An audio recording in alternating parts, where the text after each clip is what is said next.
Hello students, turning point চ্যানেলে তোমাদেরকে স্বাগত।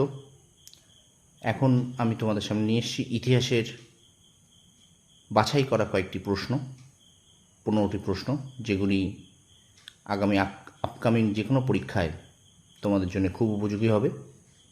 চলো ক্লাসটি শুরু করি। 1 নম্বর প্রশ্ন, মুঘল সাম্রাজ্যের সরকারি ভাষা কী ছিল? উত্তর ফার্সি। 2 নম্বর প্রশ্ন, কোন মুঘল সম্রাট নিজের আত্মজীবনী রচনা করেছিলেন? উত্তর বাবর। 3 নম্বর প্রশ্ন, কোন মুঘল সম্রাট বাংলায় পর্তুগিজদের দমন করেন? উত্তর শাহজাহান। 4 নম্বর প্রশ্ন, কোন মুঘল সম্রাট জিন্দাপীর নামে পরিচিত ছিলেন? উত্তর ঔরঙ্গজেব। 5 নম্বর প্রশ্ন, ভারতের তুর্কি সাম্রাজ্যের প্রতিষ্ঠাতা কে? উত্তর মোহাম্মদ ঘুরি। 6 নম্বর প্রশ্ন, কোন সুলতান প্রথম দাক্ষিণাত্য জয় করেন? উত্তর আলাউদ্দিন খলজি। 7 নম্বর প্রশ্ন, কাকে লাখ বক্স বলা হতো? উত্তর কুতুবউদ্দিন আইবক। 8 নম্বর প্রশ্ন, বিজয়নগরের শ্রেষ্ঠ রাজা কে ছিলেন? উত্তর কৃষ্ণদেব রায়। 9 নম্বর প্রশ্ন, হুমায়ুন নামা কে রচনা করেন? উত্তর গুলবেদন বেগম।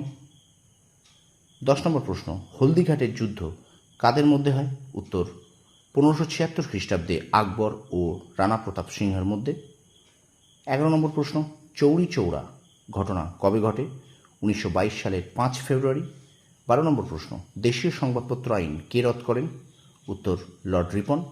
13 নম্বর প্রশ্ন, কোন পত্রিকা বিশেষভাবে নীল বিদ্রোহের কথা তুলে ধরেছিল? উত্তর হিন্দু প্যাট্রিয়ট। 14 নম্বর প্রশ্ন, কোন ভাইসরয়কে উজ্জ্বল বিফলতা বলা হয়? উত্তর লর্ড লিটন। এবং 15 ও শেষ প্রশ্ন, নিউ ল্যাম্পস ফর ওল্ড প্রবন্ধটি কে লিখেছিলেন? উত্তর অরবিন্দু ঘোষ। স্টুডেন্টস, এই ছিল 15টি ইতিহাস থেকে বাছাই করা প্রশ্ন। তোমরা এই প্রশ্নগুলি নোট করে দাও এবং মন দিয়ে পড়তে লাগো। আশা করি যে কোনো চাকরির পরীক্ষায় তোমরা এর থেকে পাবে। আর ভিডিওটা যদি ভালো লাগে অবশ্যই লাইক করো এবং শেয়ার করো, আমার চ্যানেলটা সাবস্ক্রাইব করো। তোমরা সফল হও, তোমাদের সাফল্য কামনা করি। ধন্যবাদ।